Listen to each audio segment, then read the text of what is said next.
Holding near Bajo de Masinloc isn't just about one set of drills or one angry protest note from Beijing. It's about a region being pushed, slowly and steadily, toward a line no one openly admits exists. 黄岩岛是中国的固有领土，菲律宾派多艘公务船侵闯黄岩岛领海，严重侵犯中方主权和权益，严重破坏海上和平稳定。中方依法采取必要措施，维护自身领土主权和海洋权益，无可非议。 The ships keep coming. The warnings keep getting sharper. And the room, honestly, feels more crowded by the day. If you're watching the South China Sea and thinking this is distant, technical, or just politics, it might be time to look again. These waters carry global trade, regional stability, and real human lives. From fishermen trying to earn a living to pilots navigating restricted skies. China's military helicopter. You are flying too close. You are endangering the life of our crew. What happens here won't stay here. It never does. So stay alert. Follow the moves, not just the statements. Question the narratives being sold to you from every side. And don't scroll past the next update thinking it's routine. In the South China Sea, routine is often how the biggest shifts begin.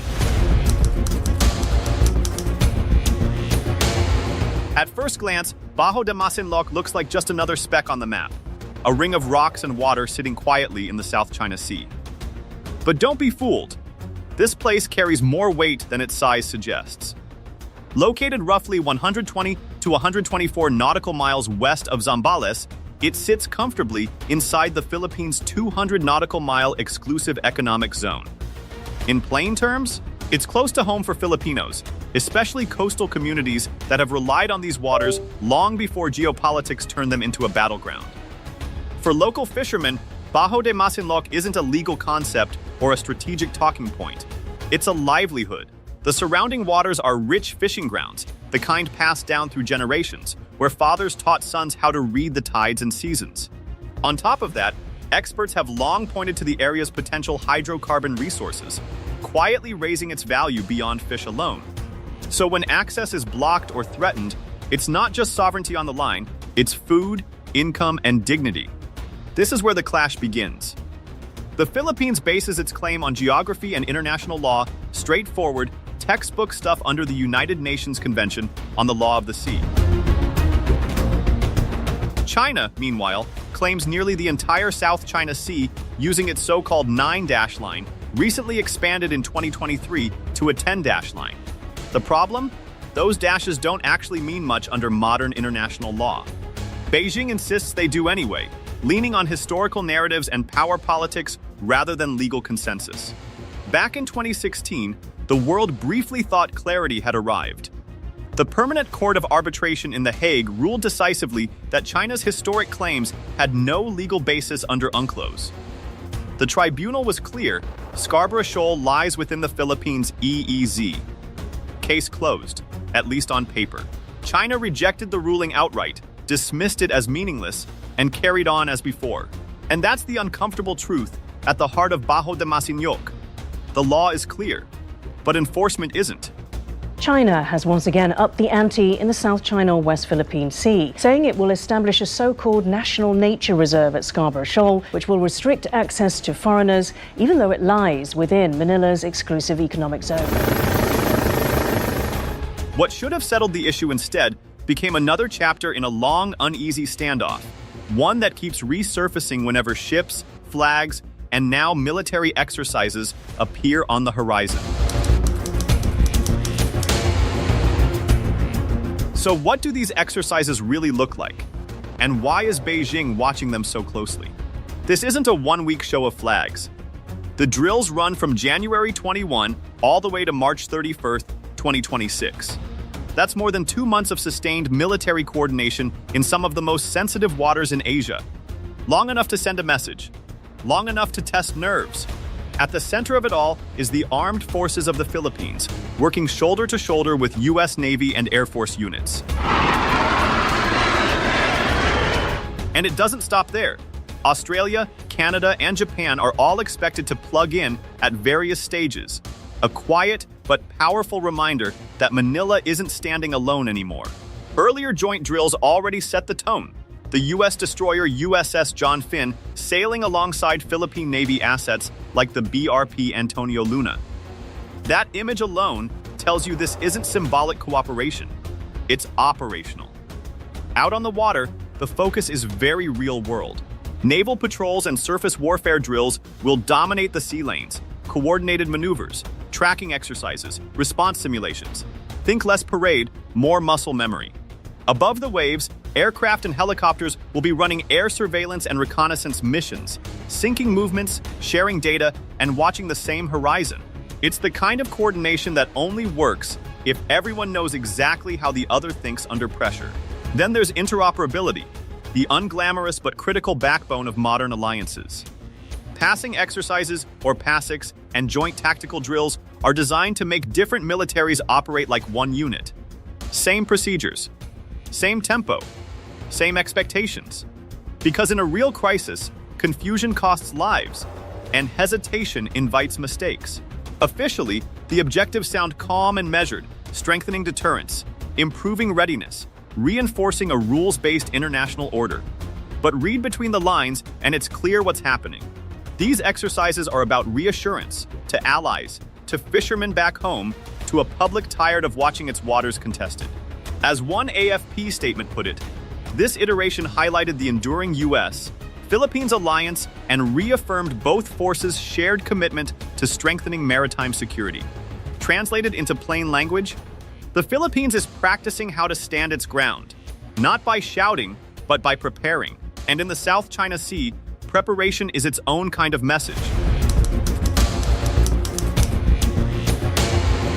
Before a single warship fires up its engines or a fighter jet lifts off, something far less dramatic goes out into the world. A notice. Dry technical. Easy to ignore. NOTAM and notices to mariners don't make headlines, but they change behavior. They quietly tell pilots and ship captains, something serious is about to happen here. Plan accordingly. Whenever military exercises unfold in contested waters like those near Bajo de Masinloc, these notices become unavoidable. Airspace gets marked. Sea lanes are flagged. Civilian aircraft are warned to reroute or stay alert. Commercial vessels are told to proceed with caution or avoid specific zones altogether. On paper, it's about safety. In reality, it's also a signal of scale. Proof that the drills aren't small or symbolic, but large enough to interfere with normal traffic. And that's where the tension spreads beyond the military. The South China Sea isn't just a geopolitical chessboard, it's one of the busiest commercial arteries on the planet. More than $3 trillion in global trade passes through these waters every year. Oil tankers, container ships, passenger flights. So even limited restrictions, even temporary ones, ripple outward. A slight detour here means higher fuel costs there. A delayed flight chain reacts into missed connections, lost cargo windows, insurance recalculations. What makes this especially uncomfortable is the location. These notices don't go out over empty ocean. They hover over routes people depend on every day. Routes that airlines, shipping companies, and coastal economies rely on to stay afloat. That's why NOTAM in the South China Sea are never just about safety. They're a reminder of how quickly military activity can brush up against civilian life. No explosions, no shots fired, just a warning that the margin for error is shrinking and that everyone, not just the navies involved, is now part of the equation.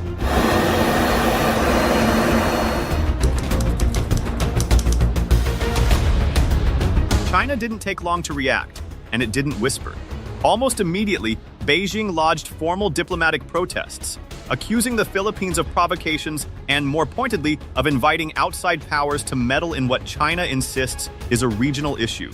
The language was sharp, familiar, and deliberate.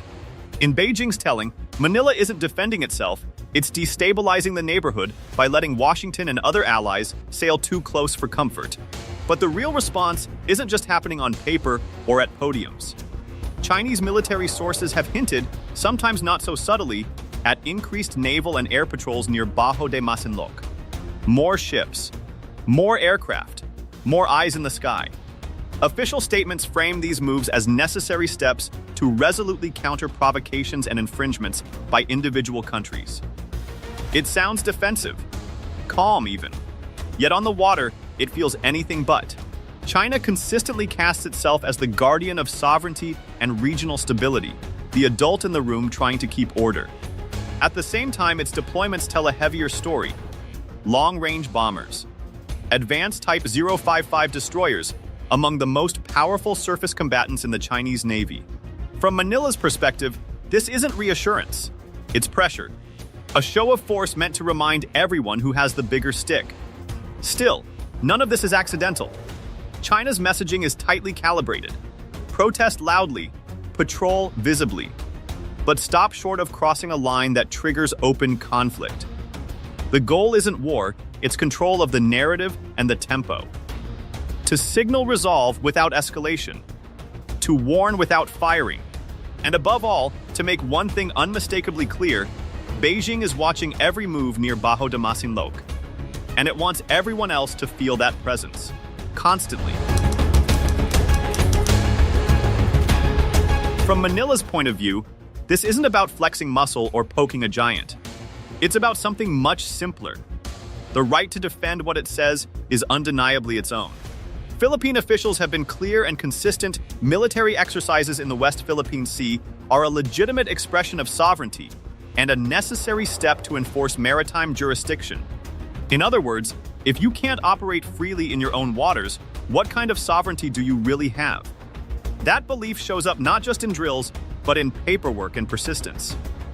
The Philippines has filed protest after protest over the presence of Chinese ships it considers illegal under both Philippine law and international law. The Philippines strongly protests approval by the State Council of China of the establishment of the so-called Huangyan Island National Nature Reserve.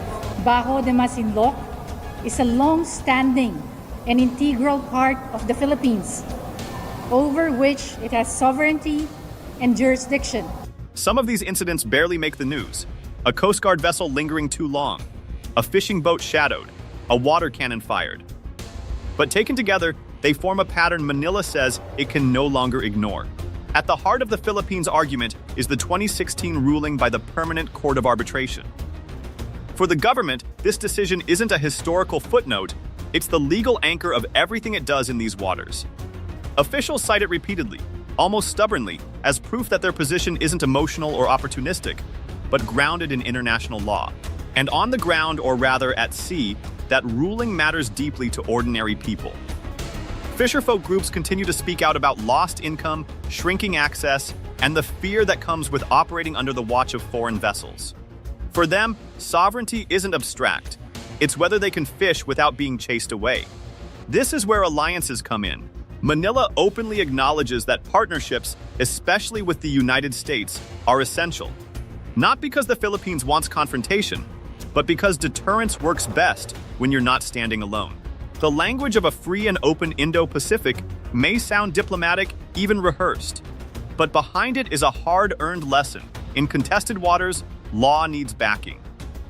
And for the Philippines, these alliances aren't about choosing sides, they're about making sure its own side doesn't disappear. What's happening near Bajo de Masinloc doesn't stay near Bajo de Masinloc. That's the uncomfortable reality. These drills and the reactions they trigger are part of a much bigger contest playing out across the Indo-Pacific. ASEAN countries are watching closely, even if they're not all saying the same thing out loud. Some lean into quiet diplomacy, careful not to anger Beijing. Others are slowly, visibly drifting closer to US-led security arrangements, convinced that neutrality is getting harder to maintain. And it makes sense. Stability in the South China Sea isn't just a regional concern, it's a global one. A massive share of the world's maritime trade flows through these waters every single day. Energy shipments, food supplies, consumer goods, all of it passes through corridors now dotted with naval patrols and military warnings. When tensions rise here, insurers worry, shipping costs creep up, and markets take note. Beneath the calm surface, great power competition is deepening, and every exercise, protest, or patrol adds another layer to that rivalry.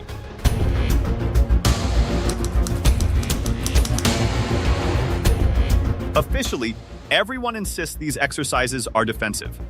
And maybe they are, but the sea doesn't care about intentions, only proximity.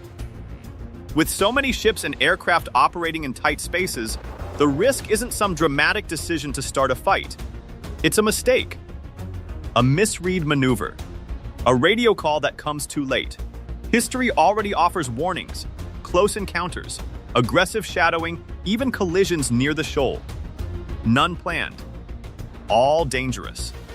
That's why hotlines, confidence-building measures, and ongoing diplomatic channels matter more than they sound. They're not signs of weakness, they're safety nets. Both sides know escalation would spiral fast and benefit no one. The challenge is keeping communication alive even when political rhetoric heats up, and ensuring that a single tense moment at sea doesn't snowball into something nobody can stop.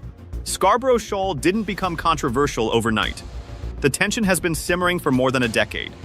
The 2012 standoff was the turning point, a prolonged face-off that ended with China maintaining control and the Philippines realizing just how exposed it was. The 2016 PCA ruling felt like a breakthrough, a moment when law finally spoke clearly, but the sea stayed crowded and the pressure never eased. Since then, the incidents have kept coming. Water cannons fired at supply boats, fishing missions disrupted, near misses that made headlines for a day and then faded until the next one happened. Each episode reinforces the same truth: this is not a frozen dispute. It's a living, volatile one, constantly reshaped by power, presence, and persistence. The planned drills near Bajo de Masinloc are more than military exercises. They're a statement. By training alongside the United States and other partners, the Philippines is signaling that it intends to uphold its sovereign rights and enforce maritime law, not someday, but now. Beijing's response, loud and muscular, reflects its own strategic priorities and its refusal to back down from claims it considers core to its interests. This is the tightrope both sides are walking. Deterrence without disaster, firmness without fallout. The South China Sea remains one of the world's most strategically sensitive waterways precisely because so much rides on how these moments are handled. As tensions persist, the path forward won't be simple. Stability will depend on sustained dialogue, respect for legal frameworks, and crisis management mechanisms that actually work when pressure is high. The alternative, miscalculation in crowded waters, is a risk the region and the world can't afford.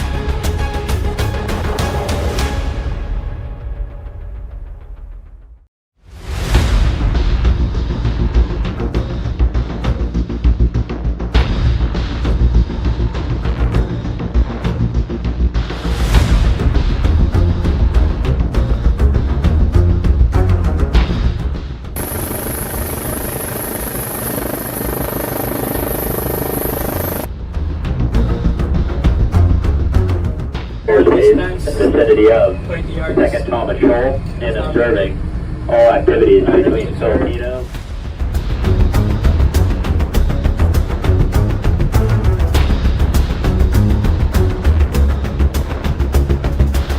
What does it say about a country's future at sea when its navy stops buying hand-me-downs and starts commissioning brand new warships by the dozen? For the Philippines, the answer is clear. It signals a decisive break from decades of naval vulnerability and the beginning of a serious maritime power transition. With South Korea set to deliver 12 modern warships, Manila is no longer just talking about naval modernization. It is executing it, ship by ship, hull by hull. This moment did not arrive overnight. For years, the Philippine Navy operated aging vessels acquired secondhand from allies, platforms designed for constabulary roles rather than high-end maritime deterrence. The difference today is stark. South Korea's HD Hyundai Heavy Industries is delivering new-build frigates and offshore patrol vessels, equipped with modern sensors, combat management systems, and endurance suitable for extended operations in contested waters. It is the difference between patching an old car to keep it running and driving a factory-fresh vehicle built for the highway ahead. As one defense expert put it bluntly, shifting from second-hand to new ships is essential in any modern navy. Regionally, this upgrade places the Philippines on a new comparative footing. Vietnam began its naval leap with Russian-built Kilo-class submarines. Indonesia invested early in South Korean shipbuilding partnerships of its own. Even Malaysia has steadily expanded its surface fleet with modern designs. For years, Manila lagged behind, strategically exposed despite sitting at the center of vital sea lanes. The South Korea-Philippines shipbuilding partnership now closes that gap. While the Philippine Navy will not match its neighbors ship for ship, it is finally moving into the same technological generation, which matters far more in modern maritime warfare. The strategic implications extend beyond national pride or fleet numbers. 12 new warships dramatically expand the Philippines' blue water reach, patrol persistence, and ability to operate alongside allies in the West Philippine Sea and wider Indo-Pacific. At a time when maritime tensions are rising and naval power is the currency of credibility, South Korea's deliveries are not just steel and electronics, they are strategic reassurance. In the Indo-Pacific's unfolding naval competition, the Philippines is no longer watching from the sidelines. It is finally showing up to the fight with ships built for the future.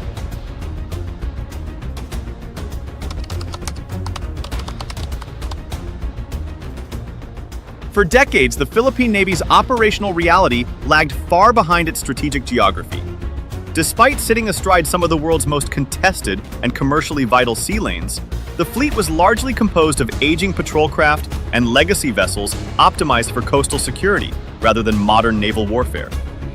Many platforms in service well into the 2000s were already decades old, with limited sensors, minimal air defense capability, and little capacity to operate for extended periods at sea.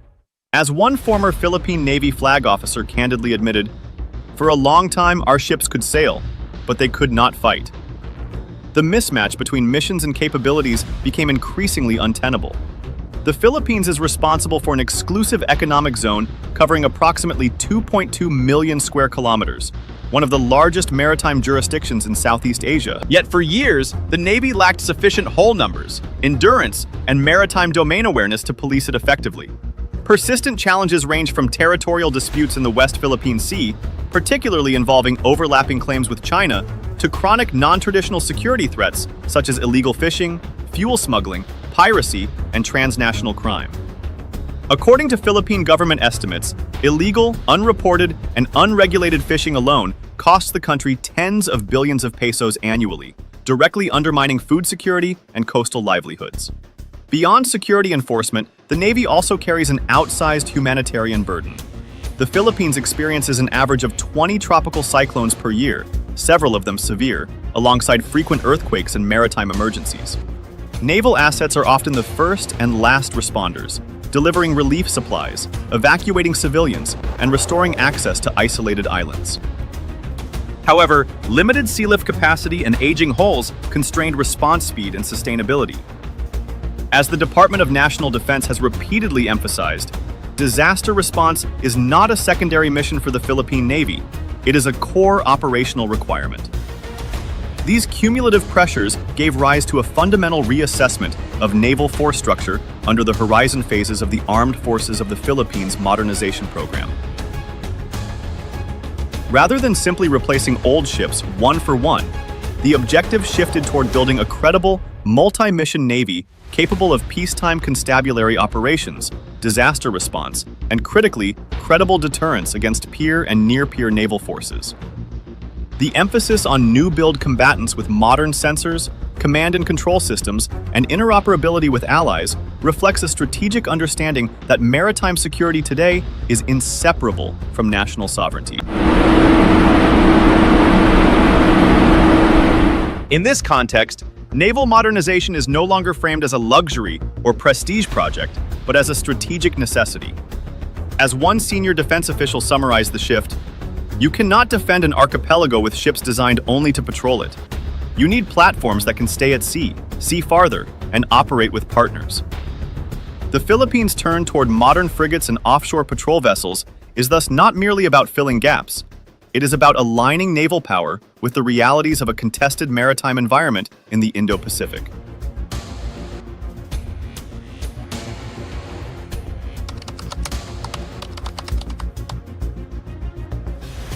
South Korea's emergence as a key defense partner to the Philippines reflects a much broader transformation in Seoul's global posture, from a once inward-focused arms producer to a confident, outward-looking defense exporter competing with long-established European and US firms.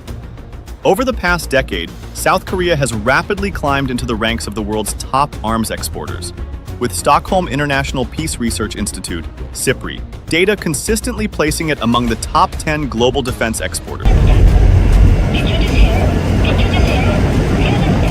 Naval shipbuilding in particular has become one of Seoul's strongest calling cards, combining advanced technology, competitive pricing, and on-time delivery, an area where even traditional Western yards have struggled.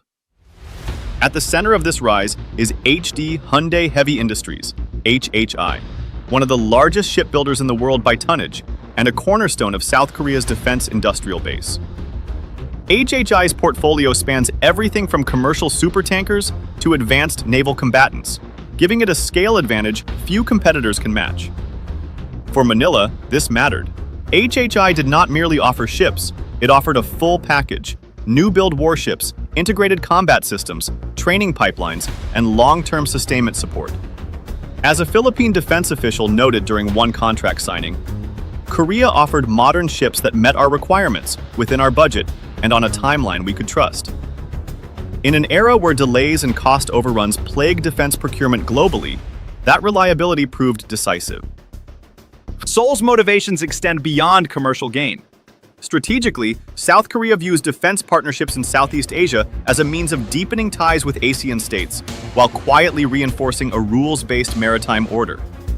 Although not a claimant in the South China Sea, South Korea is a major trading nation whose energy supplies and exports transit these waters. Stability, freedom of navigation, and predictable maritime norms are therefore not abstract principles for Seoul. They are core national interests.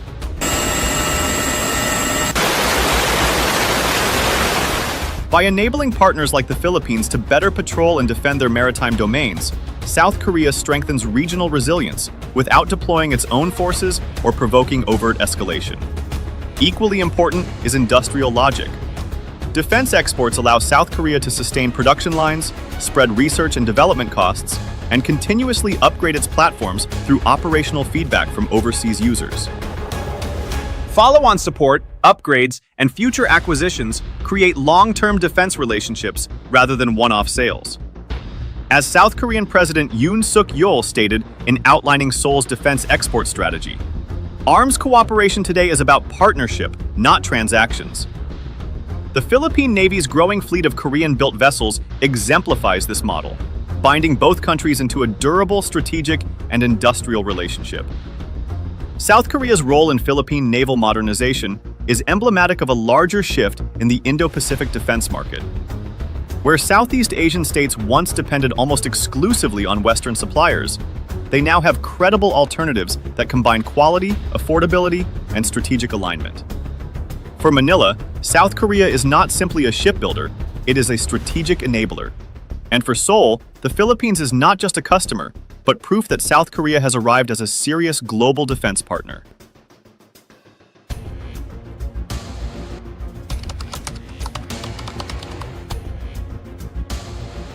The significance of the 12 warships delivered by South Korea lies not just in their number, but in what they represent collectively.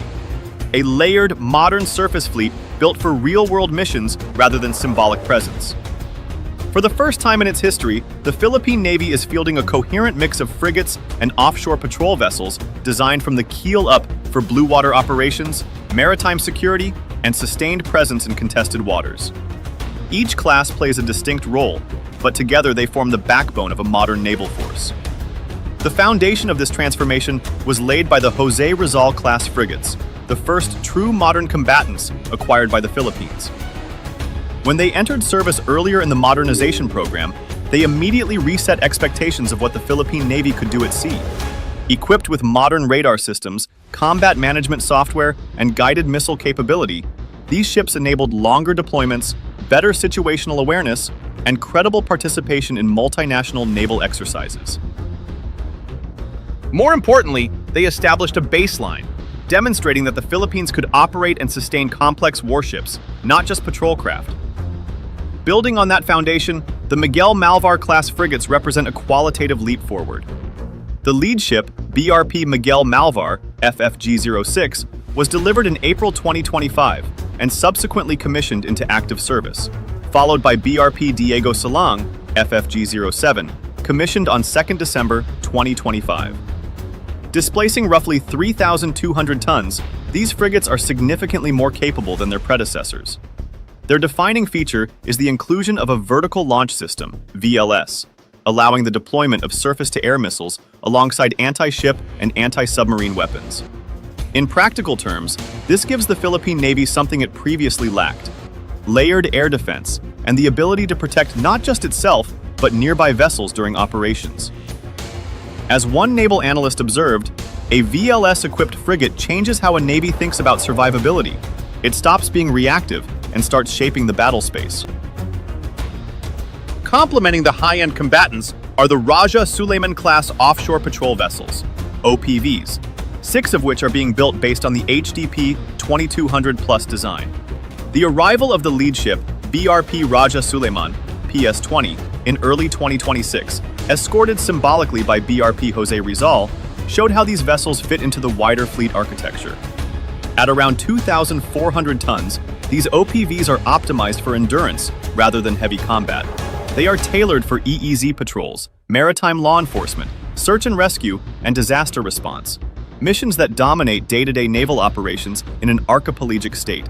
Their modular design allows for flexible payloads, making them ideal workhorses that free up frigates for higher-end deterrence tasks. Beyond the ships already delivered or in service, Manila has also committed to future sustainability. The Philippines is acquiring 2 additional frigates similar to the Miguel Malvar class under a contract valued at approximately 34 billion pesos, around $585 million. This decision reflects a shift away from ad hoc procurement toward fleet commonality, simplifying training, logistics, and maintenance while extending operational reach. Rather than a one-off modernization burst, the Navy is clearly planning for continuity. These 12 warships mark a structural change in Philippine naval power. The fleet now has credible combatants, persistent patrol platforms, and a pathway for long-term sustainment. It is no longer a Navy built only to show the flag or respond after crises strike. It is increasingly a Navy designed to stay at sea, deter pressure, and operate alongside allies in a contested Indo-Pacific maritime environment.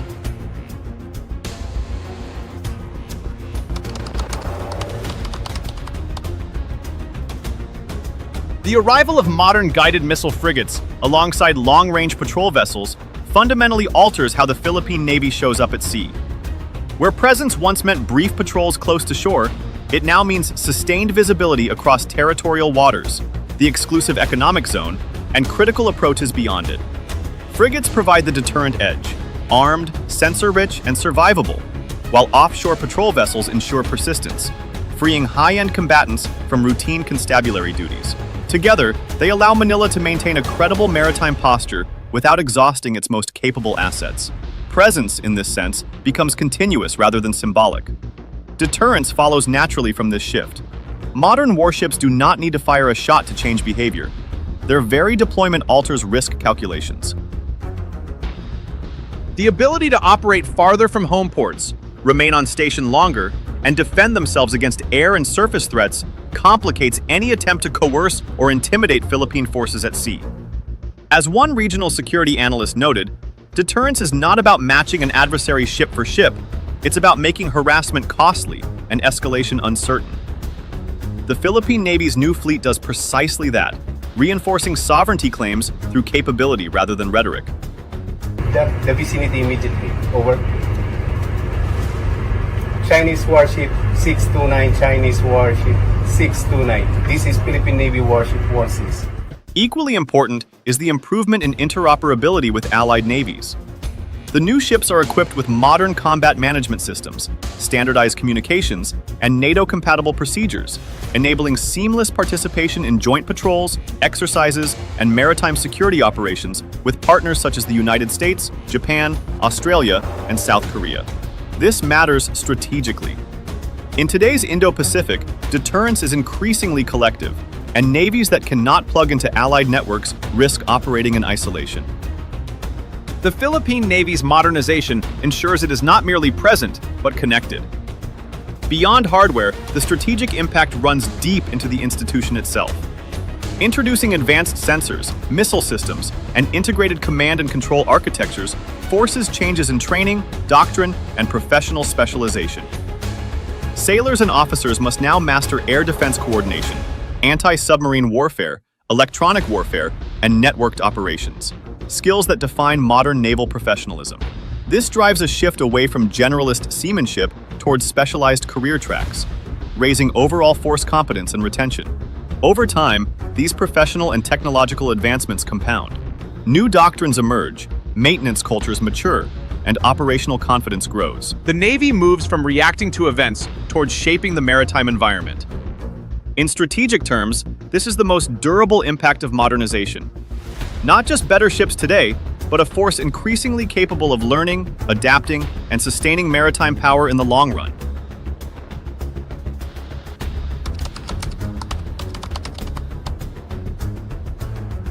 The modernization of the Philippine Navy carries implications that extend well beyond national waters. A more capable Philippine fleet strengthens the broader, rules-based maritime order that underpins stability in the Indo-Pacific, particularly in heavily trafficked and contested sea lanes. By improving its ability to patrol, monitor, and remain present in the West Philippine Sea, Manila reinforces the principle that maritime disputes should be managed through law, norms, and sustained presence rather than coercion.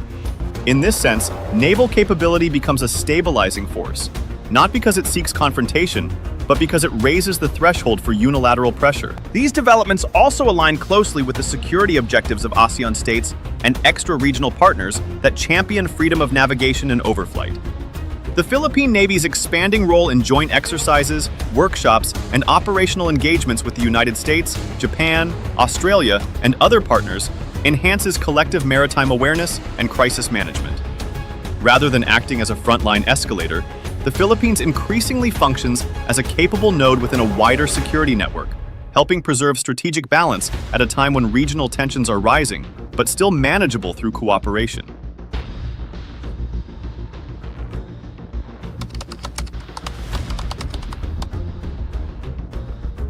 Beyond strategy, the warship program has become a pillar of defense diplomacy between Seoul and Manila. What began as procurement has evolved into a deeper, institutional relationship encompassing training, sustainment, and long-term industrial cooperation. For South Korea, the Philippines represents a reliable partner that validates its defense export model. For Manila, South Korea offers not just hardware, but a pathway to professionalization and industrial learning. The potential for technology transfer, logistics cooperation, and local sustainment infrastructure carries meaningful economic implications. HD Hyundai Heavy Industries has supported maintenance and logistics operations and established support mechanisms that point toward long-term presence rather than transactional sales. Over time, this opens space for skills development, local employment, and integration into regional defense supply chains.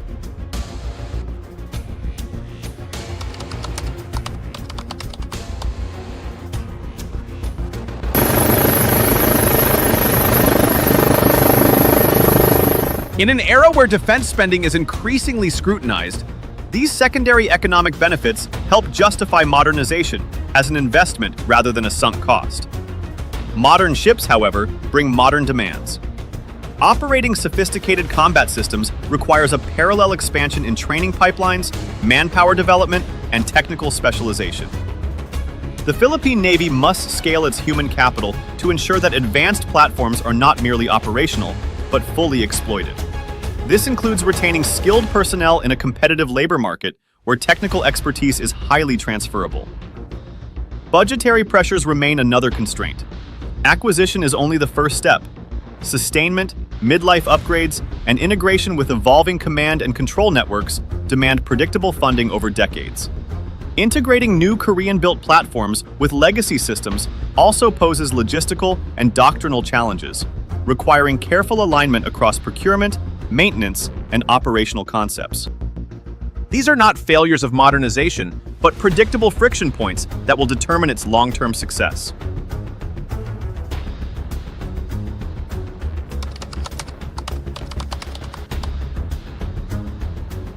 Looking ahead, the arrival of these warships is reshaping how the Philippine Navy thinks about doctrine, deterrence, and national defense.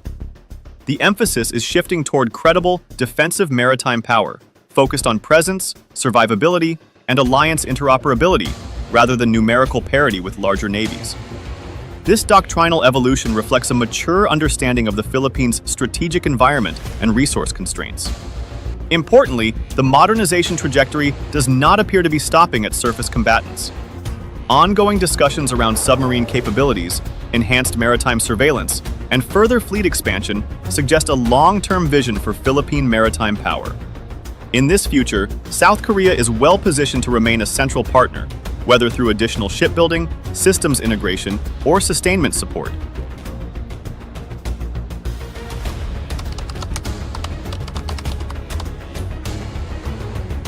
The delivery of 12 warships from South Korea to the Philippine Navy stands as a milestone in both capability transformation and defense cooperation. It marks the Philippines' transition from a fleet constrained by age and scarcity to one increasingly defined by endurance, professionalism, and strategic relevance. At the same time, it shows South Korea's emergence as a trusted defense partner capable of shaping regional security outcomes through industry, diplomacy, and long-term engagement.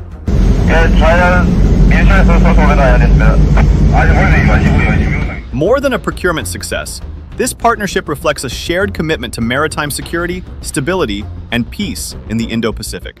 In a region where naval power often signals intent, the Philippines and South Korea have chosen a path that strengthens deterrence while reinforcing cooperation.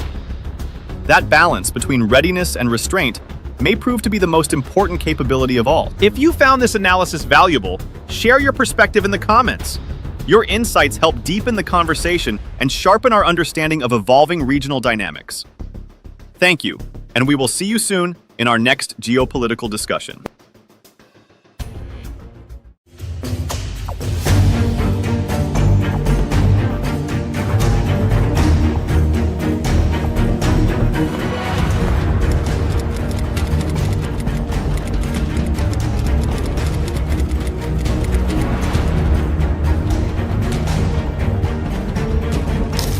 A nation's strength lies not just in its army, but in the control of its seas. This paraphrase of Alfred Thayer Mahan, the great naval strategist, rings with profound relevance in today's Indo-Pacific geopolitical theater. In the post-colonial tides of the 20th century, Southeast Asia emerged from the shadows of empires, only to confront new maritime threats in the 21st. Disputed waters, piracy, and the growing specter of strategic rivalry in the South China Sea.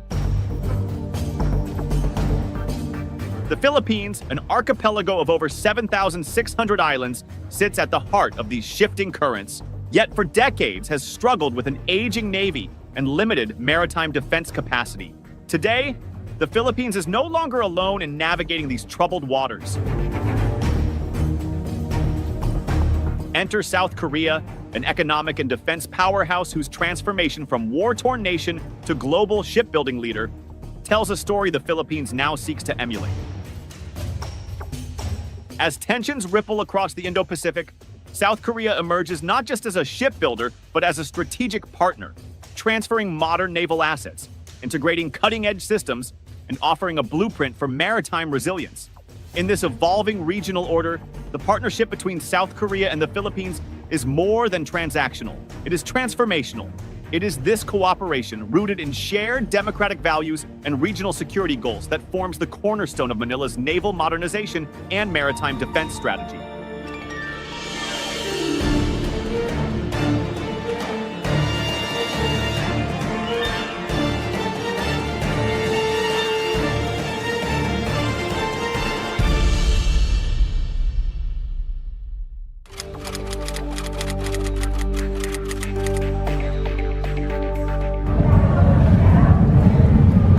When BRP Jose Rizal, FF 150, sliced through Philippine waters for the first time in 2020, it wasn't just a ship entering service, it was a symbol of rebirth.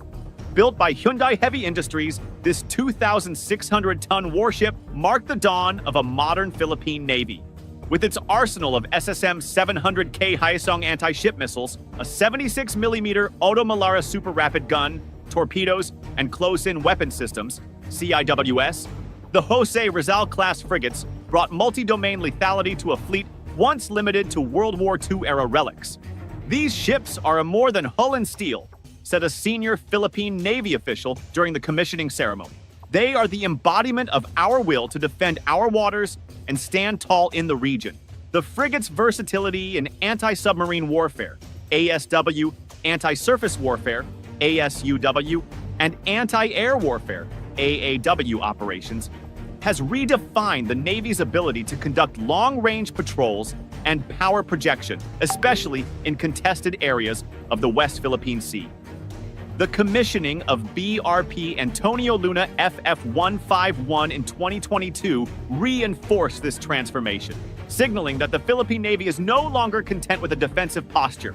It is building a credible deterrent force.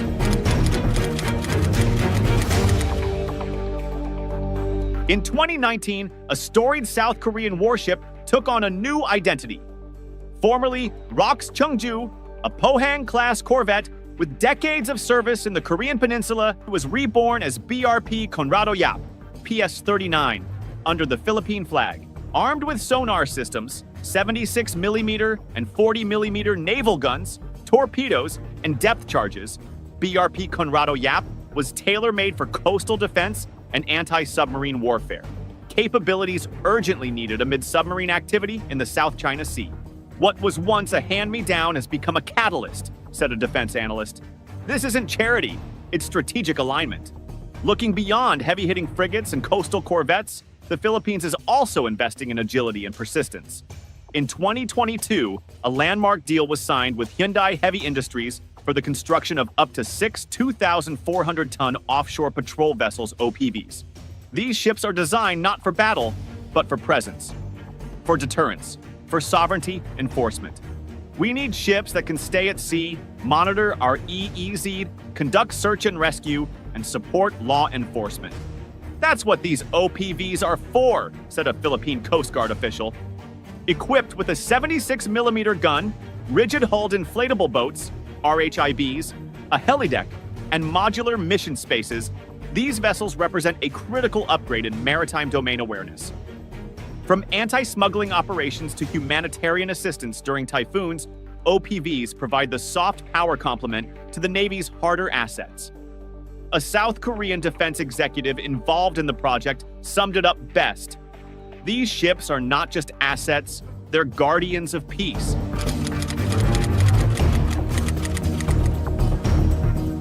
The modernization of a Navy doesn't stop at hulls, engines, and missiles. It runs deeper, into the veins of digital systems and the minds of its sailors. South Korea understands this well. Its support to the Philippine Navy has gone far beyond delivering ships. It's about building an ecosystem of knowledge, command, and capability. In the nerve center of every modern warship lies its Combat Management System, CMS, the brain that sees, thinks, and directs action. Thanks to South Korean defense tech firms like Hanwha Systems and Elig Nex 1, the Philippine Navy now fields ships with integrated CMS platforms that can track, assess, and respond to multiple threats in real time. These systems are force multipliers, said a Philippine Navy officer aboard BRP Antonio Luna. Before, we relied on legacy sensors and outdated protocols. Now, we operate with real-time data fusion, advanced sonar, electronic warfare suites, and radar systems that talk to each other and to our allies. The Korean-built sensors, sonar arrays, and electronic tracking systems now embedded in the Navy's frontline assets allow for coordinated responses and enhanced interoperability with regional partners such as the US, Japan, and Australia.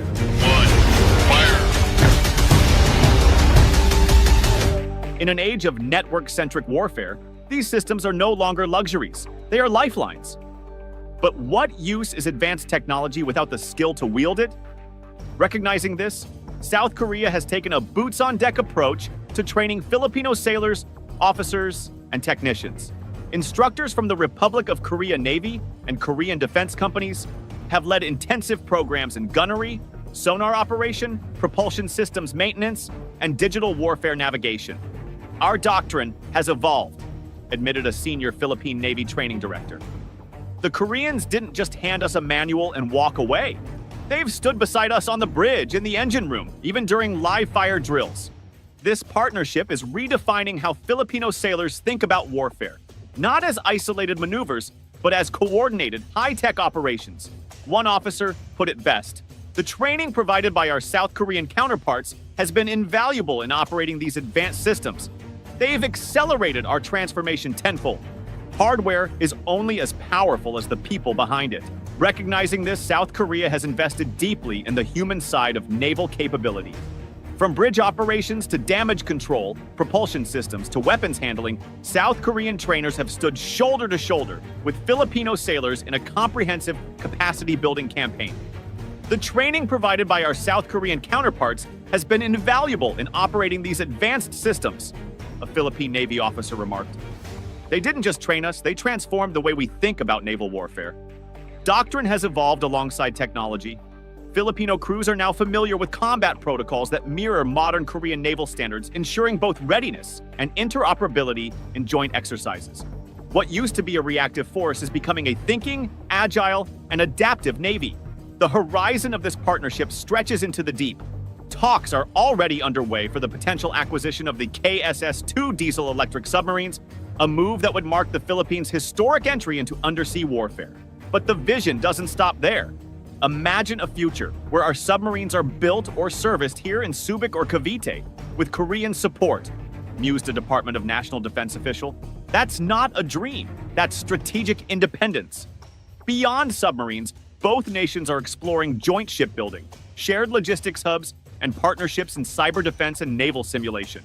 This isn't just modernization, it's maritime self-sufficiency through partnership. The implications of the South Korea-Philippines naval partnership ripple far beyond shipyards and training academies. They reach into the balance of power in the Indo-Pacific, the architecture of regional security, and the very core of bilateral diplomacy. With new ships, advanced systems, and trained personnel, the Philippine Navy is evolving from a coastal force into a credible maritime deterrent. These platforms offer operational flexibility in patrolling contested waters, quick response capabilities against transnational threats, and the endurance needed for extended deployments in the West Philippine Sea. In the words of one naval strategist, these assets don't just float, they signal. They tell the world the Philippines is serious about defending its waters. A more capable Philippine Navy enhances not just national security, but regional resilience.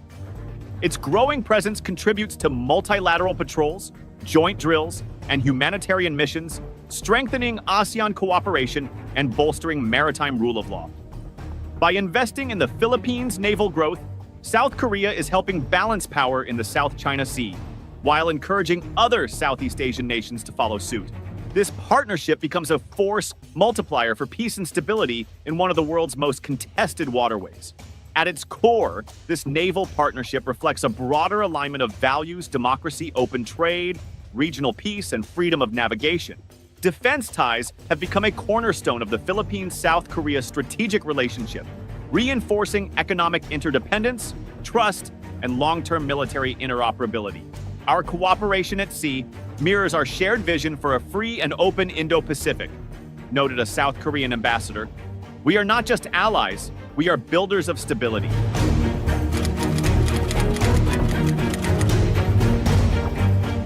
As 2025 unfolds, the Philippines' naval modernization program, in partnership with South Korea, is reaching new heights. From ongoing ship deliveries to the latest defense agreements, the trajectory of growth is poised to strengthen the Philippines' maritime defense and regional security posture. Here's a closer look at the key developments and milestones. The Philippine Navy is on the cusp of further expanding its modern fleet. By early 2025, there is an expectation of the commissioning of a third Jose Rizal-class frigate, or the delivery of additional offshore patrol vessels, OPVs, reinforcing its operational reach and flexibility. The expansion of our fleet is moving ahead of schedule, remarked a senior officer from the Philippine Navy. These ships are not just additions, they are the future of our defense strategy. Simultaneously, the construction and sea trials of the Pohang-class corvettes and the OPVs continue at a steady pace. The steady progress underscores the growing capabilities of the Philippine Navy to safeguard its waters and enhance its presence in the Indo-Pacific.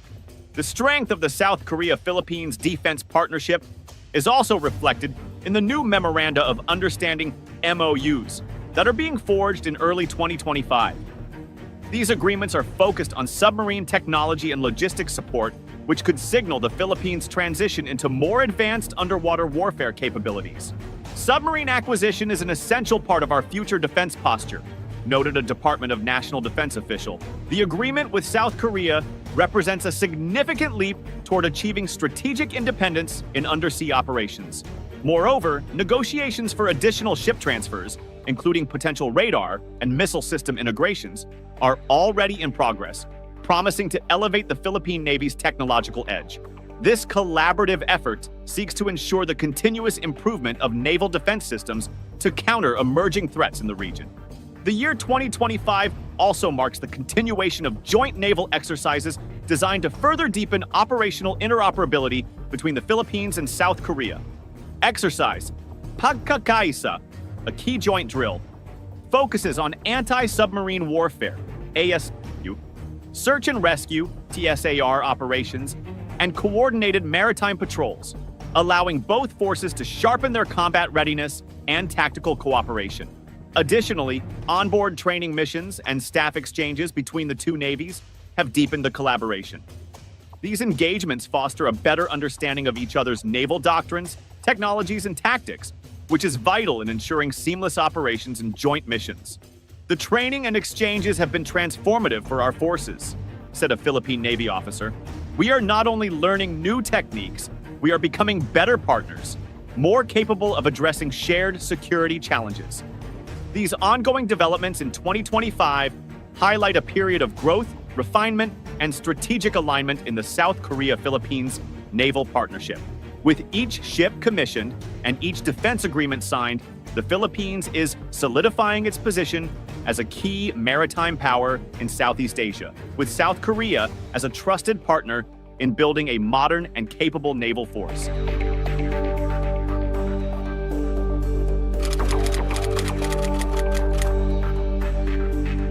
The transformation of the Philippine Navy into a modern, capable maritime force has been significantly driven by South Korea's support. Through the delivery of Jose Rizal-class frigates, Pohang-class corvettes, and offshore patrol vessels, along with advanced systems integration and training, South Korea has enhanced the Navy's ability to protect its sovereignty and project power within its EEZ and beyond. As a result, the Philippines now boasts improved operational efficiency, situational awareness, and interoperability with allies. The Philippine Navy today is a much more capable force, noted a senior officer. We are securing our place as a responsible maritime power in the Indo-Pacific. Looking ahead, discussions on acquiring KSS-2 submarines and expanding joint exercises signal further growth. This partnership strengthens the Philippines' maritime defense and contributes to regional stability, fostering a balanced power structure in the Indo-Pacific. The path forward is clear. South Korea and the Philippines are building a resilient and capable naval force, committed to safeguarding national interests and promoting regional security. Thank you for tuning into our channel. If you enjoyed the video, please remember to like, share it with your friends, and subscribe to our channel for more in-depth analysis of global issues.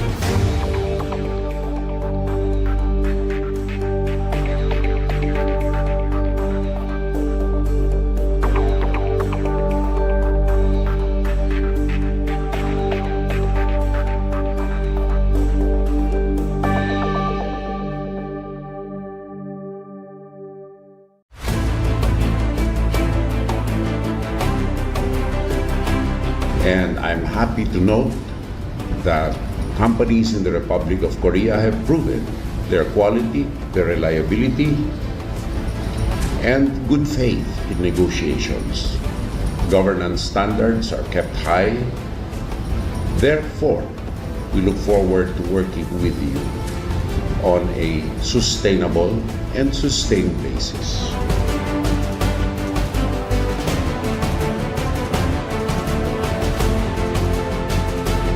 When a Navy orders warships, it is never just buying steel. It is buying time, options, and leverage. In December 2025, the Philippines made exactly that kind of decision, quietly signing a contract that carries consequences far beyond shipyards and balance sheets. Manila confirmed an agreement with HD Hyundai Heavy Industries, facilitated through South Korea's Defense Acquisition Program Administration, for the construction of 2 next-generation 3,200-ton guided missile frigates to be delivered by 2029. Valued at roughly $587 million, the deal marks one of the most consequential surface combatant acquisitions in Philippine naval history. On paper, this looks like a continuation of modernization. In reality, it signals something sharper, a deliberate shift from presence-based patrolling toward credible, networked deterrence. For decades, the Philippine Navy operated with limited air defense, modest sensors, and minimal ability to fight as part of a wider maritime system. These new frigates are designed to change that equation, bringing modern combat management systems, advanced sensors, and missile integration that allow ships not just to sail, but to see, track, and fight in contested waters. The timing is not accidental. Pressure in the South China Sea and the West Philippine Sea has intensified steadily, moving from diplomatic disputes to persistent gray zone encounters involving coast guards, maritime militias, and increasingly capable naval forces. In this environment, hull count alone does not deter. Capability does. Defense analysts cited by the Defense Post describe the deal as a significant leap in the Philippine Navy's ability to conduct modern, networked naval operations. A careful choice of words that points to interoperability, sensor fusion, and combat credibility rather than raw firepower. In every mission, the Navy proves that maritime strength is measured by the character, clarity of mission, and the commitment of those who serve. That same commitment to duty was clearly seen in the West Philippine Sea and in other maritime outposts. For the Philippine Navy, these frigates represent more than replacement tonnage. They reflect a doctrinal evolution, from reactive defense to forward-looking maritime control within an alliance-friendly framework. South Korea's growing role as Manila's defense supplier also matters. It signals diversification away from single-source dependence and alignment with partners that combine advanced technology, political reliability, and competitive timelines. In short, this is not a headline-grabbing arms race moment. It is something more durable. The Philippines is methodically building a surface fleet designed for the kind of maritime environment it now faces. Crowded, contested, and constantly watched. These frigates will not change the balance overnight, but they quietly raise the cost of coercion, which is precisely what effective deterrence is supposed to do. Geography has always been the Philippines' greatest strategic asset and its most demanding responsibility. With more than 7,600 islands spread across vital sea lanes and an exclusive economic zone exceeding 2.2 million square kilometers, the country is, by definition, a maritime state. Its security, economy, and sovereignty do not begin at land borders, they begin at sea. This reality places the Philippine Navy at the center of national defense in a way few land-centric countries fully experience. That responsibility has only intensified in recent years. Tensions in the South China Sea, particularly around disputed reefs, shoals, and critical sea lanes, have shifted from episodic diplomatic disputes to constant, on-the-water pressure. Foreign Coast Guard patrols, maritime militia vessels, and gray zone operations now occur with increasing frequency, testing response times and endurance rather than triggering outright conflict. In this environment, absence is interpreted as acquiescence. Presence becomes policy. The economic dimension is just as stark. More than 90% of Philippine trade by volume moves through sea lines of communication. Any disruption, whether from coercion, miscalculation, or crisis, directly impacts food security, energy imports, and industrial supply chains. It is in this context that a senior naval official's remark, "Naval presence equals sovereignty," carries real weight. Modern surface combatants are not symbolic assets. They are the platforms through which maritime law, deterrence, and national claims are physically enforced. The decision to acquire additional next-generation frigates is therefore not an isolated procurement, but part of a broader doctrinal shift under Horizon 3 of the Armed Forces of the Philippines Modernization Program, covering the 2023 to 2028 period. This phase marks a decisive transition away from decades of internal security focus toward credible external defense. a change driven as much by geography as by geopolitics. Rehorizon 3 places heavy emphasis on maritime and air domain awareness, integrated surveillance and sensor networks, and the ability to operate effectively alongside allies in a contested environment. These priorities reflect a recognition that modern defense is no longer platform-centric, but system-centric. Ships, aircraft, radars, and command networks must function as a single fused architecture. Without capable surface combatants at the core of that system, even the best sensors and alliances lose operational meaning. The scale of commitment shows the seriousness of the shift. With a reported budget approaching 2 trillion pesos, roughly $35 to $36 billion, across all services, Rehorizon 3 represents the most ambitious modernization effort the AFP has ever undertaken. Crucially, this funding is not aimed at parity with larger powers, but at sufficiency, the ability to detect, deter, and deny coercion within Philippine maritime space. Seen through this lens, the new frigates are not merely additions to the fleet. They are enablers of a new defense posture, one in which the Philippines moves from reacting to maritime pressure towards shaping the operating environment itself. In a region where credibility is measured by what can be sustained at sea, that shift may prove as important as any single weapon system. The agreement itself is notable not for surprise, but for precision. Signed in December 2025, the contract brings together the government of the Philippines and South Korea's Defense Acquisition Program Administration under a framework that has become increasingly familiar in Manila's defense procurement. Foreign-assisted, tightly scoped, and focused on long-term capability rather than short-term optics. Valued at around $587 million, the deal covers the construction and delivery of 2 advanced guided missile frigates, with provisions extending beyond hull delivery. According to reporting by the Defense Post, the agreement also includes options for systems integration and post-delivery technical support. That detail matters. Modern warships do not reach full combat value at launch. They mature through software updates, sensor calibration, and crew integration. By baking support into the contract, Manila is signaling that it wants ships that remain operationally relevant well into the 2030s, not platforms that peak on commissioning day. The choice of builder reflects continuity rather than experimentation. The ships will be constructed by HD Hyundai Heavy Industries, one of the world's largest and most experienced naval shipbuilders. For the Philippine Navy, HHI is not a new partner, but a proven one, having already delivered the Jose Rizal-class frigates that form the backbone of today's modern surface fleet. The new vessels are widely expected to be based on the HDF 3200 design family, the same platform lineage used for the Miguel Malvar class. This is a deliberate decision. Rather than introducing an entirely new hull type, the Navy is doubling down on a familiar design ecosystem. That choice simplifies training, logistics, and lifecycle support, 3 areas that quietly determine whether fleets actually deliver combat power. As Naval News has observed, the HDF 3200 emphasizes modularity, allowing future upgrades in sensors, weapons, and combat systems without extensive structural modifications. In practical terms, this means the ships can evolve as threats change. Vertical launch systems, radar suites, and electronic warfare packages can be enhanced incrementally, preserving relevance without forcing costly midlife overhauls. For a Navy modernizing under budget constraints, that flexibility is strategic insurance. Beyond the Philippines, HHI's track record adds confidence. The company has delivered major surface combatants not only to South Korea's own Navy, but also to countries such as Peru and other regional partners, an indication that its designs are adaptable across different operational doctrines and threat environments. The timeline is aggressive but realistic. Construction is expected to begin in 2026, with completion and delivery targeted by 2029. This schedule aligns closely with the Philippine Navy's broader fleet expansion roadmap heading into the early 2030s, ensuring that new platforms arrive as doctrine, training, and support infrastructure mature in parallel.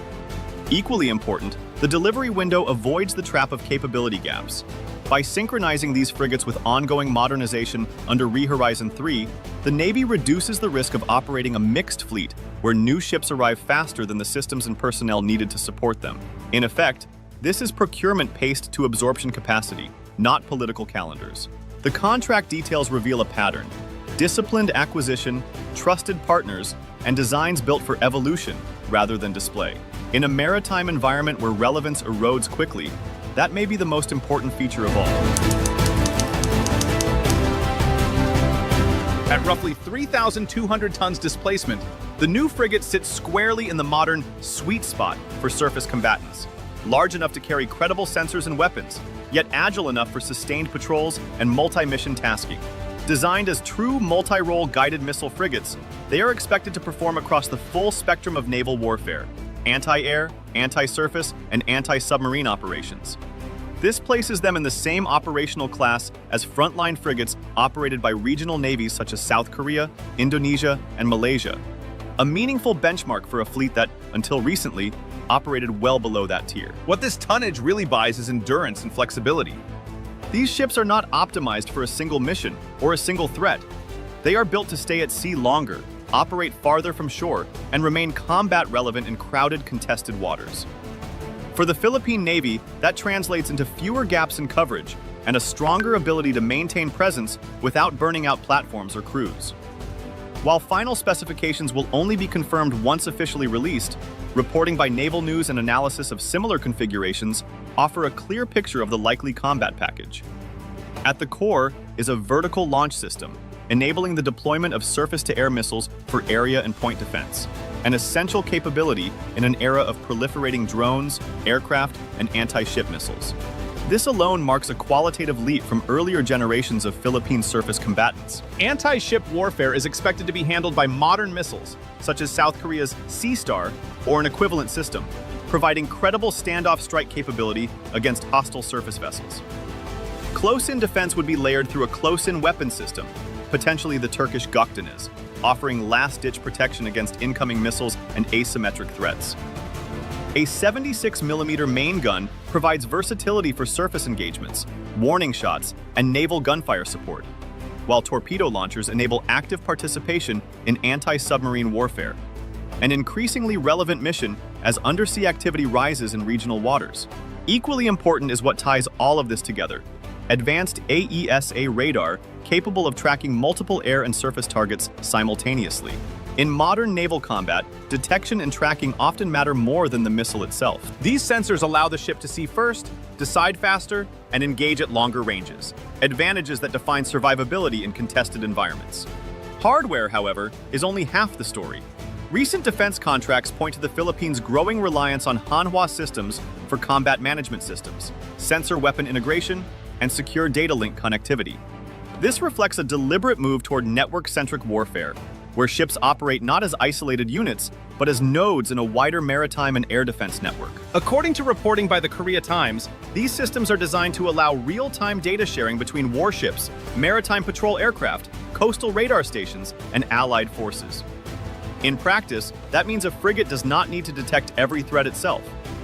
It can receive targeting data from an aircraft overhead, cue its sensors from shore-based radar, or pass tracks to allied ships operating nearby. This multiplies effectiveness without multiplying holes. For the Philippine Navy, this integration is transformative. It aligns seamlessly with alliance interoperability goals and reinforces the shift from platform-centric defense to system-centric deterrence. The frigates become not just shooters, but information hubs, critical in a maritime environment where awareness, coordination, and speed of decision increasingly determine outcomes. These technical and operational features explain why the new ships matter far beyond their number. They represent a Navy learning to fight as part of a network, not just to patrol with flags raised. In today's maritime security environment, that distinction is decisive.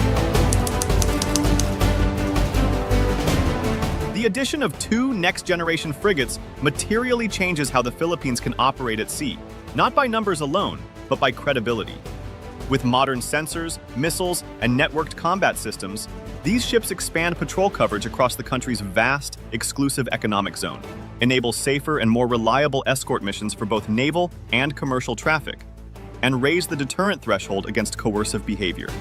As the Defense Post aptly notes, modern frigates function as both symbols and instruments of sovereignty. In practice, that means presence backed by capability, where visibility at sea is paired with the means to act. Strategically, the acquisition sends a clear signal that Manila intends to respond to maritime pressure with sustained capability rather than episodic presence. It also deepens defense ties with South Korea, now firmly established as one of Asia's leading arms suppliers, valued for combining advanced technology with predictable delivery and life cycle support. Region-wide, the deal fits a broader pattern. Southeast Asian navies are modernizing in parallel, investing in platforms that emphasize sensors, missiles, and interoperability to manage a more crowded and contested maritime environment. These new hulls are not standalone assets. They are designed to integrate with existing platforms such as BRP Miguel Malvar and BRP Diego Silang. Together, they form the core of the Philippine Navy's future surface combatant fleet, standardized around compatible systems, shared training pipelines, and scalable upgrades. This coherence matters. Fleets deliver enduring power when ships, sensors, and crews evolve as a system rather than as one-off procurements. The relationship with South Korea extends well beyond shipbuilding. It encompasses combat systems integration, secure data link technologies, and training and technical assistance, elements that determine whether advanced platforms achieve their intended effect. Over the past decade, South Korea has emerged as one of the Philippines' top 3 defense suppliers, a reflection of trust built through delivery performance, technology transfer, and sustainment support. Across Southeast Asia, procurement choices are converging. Navies increasingly favor South Korean and Japanese designs for their balance of cost, capability, and upgrade potential. The emphasis is on combat-ready platforms that can be modernized incrementally, preserving relevance over decades without prohibitive midlife refits. The Philippine decision aligns squarely with this trend. High upfront costs demand sustained political and fiscal commitment over multiple administrations. Moreover, life cycle expenses, maintenance, upgrades, and spares often exceed acquisition costs over time. Success depends on budgeting for ownership, not just purchase. Advanced combat systems require advanced crews. Training pipelines must expand, and logistics networks must mature to ensure spare parts, software updates, and depot-level maintenance keep pace with operational tempo. Without this foundation, capability at commissioning risks erosion in service. Naval modernization can heighten strategic competition. Managing escalation risks will require careful diplomacy, confidence-building measures, and continued emphasis on rules-based conduct at sea, even as deterrence is strengthened. The procurement of 2 next-generation 3,200-ton frigates from HD Hyundai Heavy Industries marks a significant milestone in the Philippines' defense modernization. By enhancing readiness, interoperability, and deterrence, the program strengthens Manila's strategic posture amid a rapidly evolving Indo-Pacific security environment. Challenges in funding, training, and regional diplomacy remain, but the direction is unmistakable. The Philippines is committing to safeguard its maritime interests with a credible, modern navy designed for persistence, partnership, and resilience. If you liked the video, do not forget to like, share, and subscribe our channel for deep analysis of contemporary issues.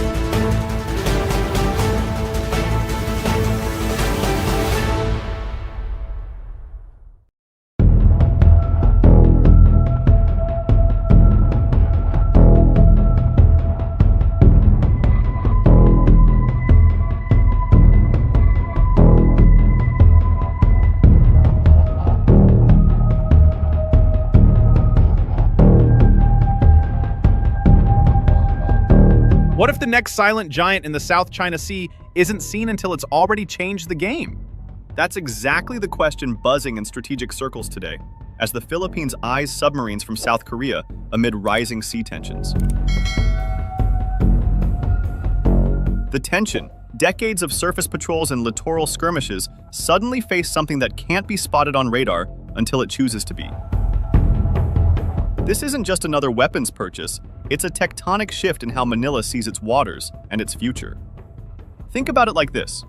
For generations, the Philippines has guarded its archipelago with patrol boats and frigates, proud, visible, traditional tools of seafaring defense that echo the proud history of the nation's naval heritage.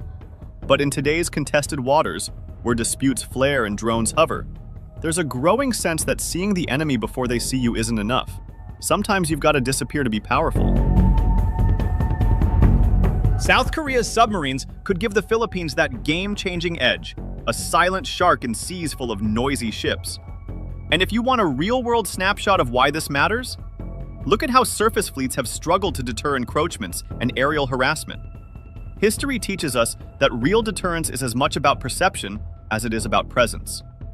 Submarines, hidden, unpredictable, and respected, can force any rival to think twice.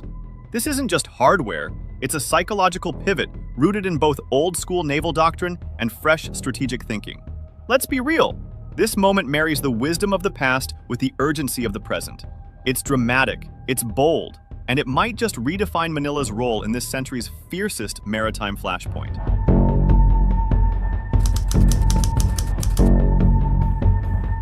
At the heart of the Philippines' submarine push lies a rapidly hardening external threat environment, one that operates in the shadows rather than open conflict. In the West Philippine Sea, pressure is no longer applied through outright naval battles, but through gray zone tactics. Constant shadowing by maritime militia, water cannon incidents, dangerous maneuvering, and the quiet normalization of presence. China's strategy stays deliberately below the threshold of war, exploiting legal ambiguity and Manila's restraint. For the Philippines, this creates a daily dilemma: respond forcefully and risk escalation, or hold back and risk erosion of sovereignty. Submarines, by design, disrupt this calculus. Their invisibility introduces uncertainty, making persistent pressure far more costly and risky for an adversary that thrives on dominance through presence. This threat environment is further sharpened by a stark asymmetry at sea. Philippine naval forces operate in full view, every patrol ship tracked, every movement predictable, while China fields an overwhelming mix of Coast Guard vessels, maritime militia, and blue water combatants backed by air and missile coverage. In such conditions, surface fleets alone struggle to deter a superior force. Worse, modern contested waters increasingly expose surface combatants to surveillance drones, satellites, and long-range precision weapons. Visibility, once a symbol of control, has become a liability. Submarines flip this imbalance. They restore strategic ambiguity, forcing even a stronger navy to assume unseen risks beneath the waves. Equally important is the Philippines' internal strategic recalibration. For decades, the armed forces of the Philippines were oriented toward internal security and constabulary missions, counterinsurgency, disaster response, and maritime law enforcement. That era is decisively ending. Recent defense planning documents signal a doctrinal shift toward external territorial defense, particularly maritime domain protection. In this new framework, submarines are not conceived as tools of power projection or aggression. Instead, they are viewed as deterrence by denial assets, platforms that make hostile actions harder, costlier, and less predictable without firing the first shot. This approach aligns with a traditionally defensive posture while acknowledging modern realities. Regional precedent reinforces this logic. Vietnam's Kilo-class submarines, Indonesia's steady undersea expansion, and Singapore's advanced submarine fleet all point to the same conclusion. In Southeast Asia's crowded and contested maritime spaces, undersea capability is no longer optional.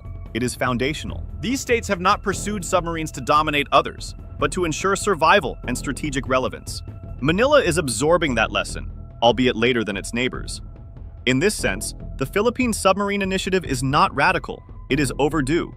It reflects a quiet acceptance that in today's seas, true security is often achieved not by being seen everywhere, but by being felt nowhere and feared everywhere.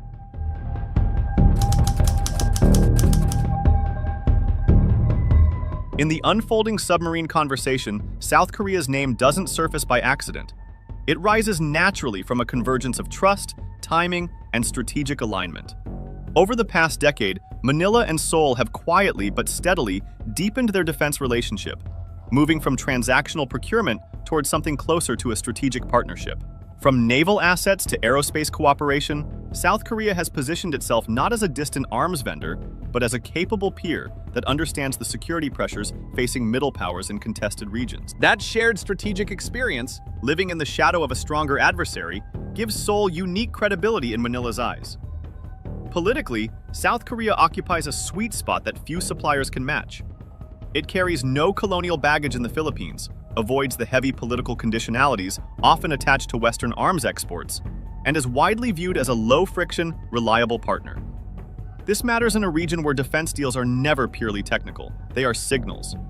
By leaning toward Korea, the Philippines diversifies its defense relationships without appearing confrontational or overly aligned with any single bloc. It reduces overdependence on traditional Western suppliers while still acquiring proven NATO-compatible systems. In short, Seoul offers capability without the geopolitical drama. The appeal deepens when industrial realities enter the picture.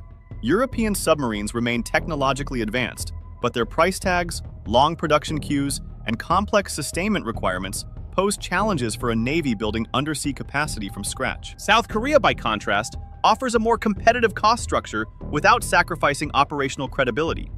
Its submarine designs are modern, export-tested, and tailored for littoral and archipelagic environments, precisely the operating conditions of the Philippine Navy.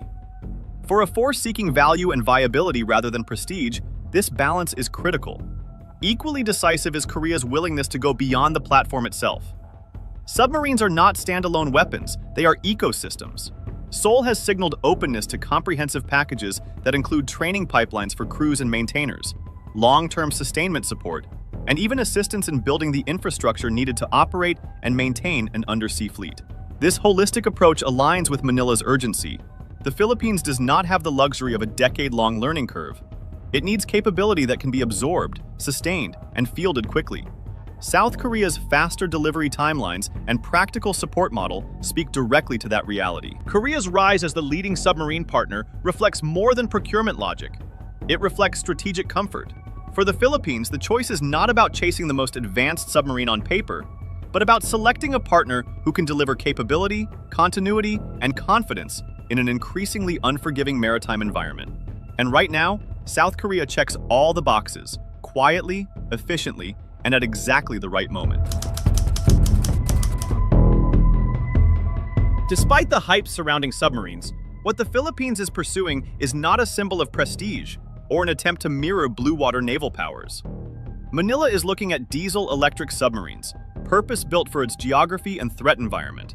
Quiet, compact, and lethal in the shallow, crowded waters of an archipelagic state. These platforms are optimized for operating between islands, along choke points, and near contested features where stealth matters more than speed or firepower. In such environments, the submarine's greatest weapon is not its torpedoes, but its ability to remain unseen while watching everything. Operationally, the concept is clear and conservative. These submarines would prioritize literal stealth missions and intelligence, surveillance, and reconnaissance. They would listen, track, and report, mapping adversary movements, identifying patterns, and feeding real-time maritime awareness into the broader defense network. This focus reflects a deliberate choice: sea denial over strike dominance. The goal is not to sink fleets or project power far from home waters, but to make Philippine seas increasingly hostile and uncertain for any force attempting coercive operations. That uncertainty is where the real strategic utility lies. A single submarine forces an adversary to assume it might be present anywhere, beneath every patrol route, near every reef, behind every exercise. This uncertainty complicates planning, slows operations, and diverts resources into anti-submarine warfare. In strategic terms, it raises the cost of aggression without requiring Manila to match an adversary ship for ship.